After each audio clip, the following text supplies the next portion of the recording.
او وفادارترین برای ایشان بود. دو دستش رها شد و خسته تن آب را رساند.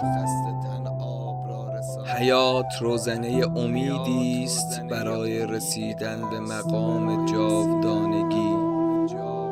اکنون آغاز مشکلات آسان در طریق عشق بازی. بیدارم و بیداری از شب‌ها به صبح، بیمارم و بیماری از تب تو. بیچاره این دل که اسیر بخت باد، بیزارم و بیداری از شب‌های تو. قلبی شکسته با صدای نبض شب، با ناله های بی امیدی های تو. من باختم بردی دلم رو زیر خاک، من بردم و تو باختی این حس پاک. ای دل چرا دل زدی با پنجره، حیفی که شاید سوخته این حنجره. ساعت نمیفهمه که گیج اغربه، این نیش ماری بر دلم با قهقهه.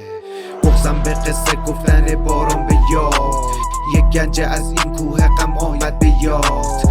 با پرسه ای آرام و با طوفان عشق، با عشق و فریاد و به آه سرنوشت.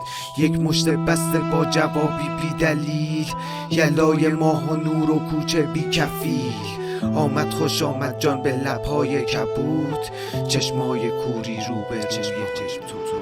در طریق عشق بازی مشکل آسان کجا؟ قلبش آزاد شد از خزان تا بهارش کند. اکنون طلوع وجوه شجاعت بود.